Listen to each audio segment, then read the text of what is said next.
નમસ્કાર મિત્રો, ફરીવાર તમારું આ વિડીયોમાં હાર્દિક સ્વાગત છે। પાટણ શહેરના 3 ભાઈ બહેનનું દુઃખદ અવસાન, અંતિમ યાત્રા નીકળતા આખું શહેર ઈબકી ચડ્યું।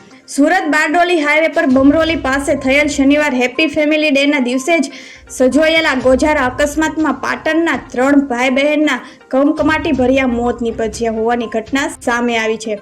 શહેરીજનોમાં ઘેરા શોકની કાલીમાં છવાઈ જવા પામી હતી। તો ત્રણેય મૃતક ભાઈઓ બહેનને રવિવારે તેમના નિવાસસ્થાને એક સાથે અંતિમ યાત્રા નીકળતા પરિવારજનોના આક્રોશ વચ્ચે સ્મશાન યાત્રામાં મોટી સંખ્યામાં જોડાયેલા સૌની આંખો ભીની થઈ હતી। સુરત બારડોલી હાઈવે પર બમરોલી પાસે શનિવાર ડમ્પર અને કાર વચ્ચે સર્જાયેલ ગોઝારો અકસ્માતમાં માંડવીના મહેશભાઈ લક્ષ્મણભાઈ રાઠોડ, એમની પત્ની અને દીકરી તેમજ મહેશભાઈ પાટણ રહેતી 2 ભાણી અને 1 ભાણો એમ 6 લોકોના મૃત્યુ નીપજ્યા હતા।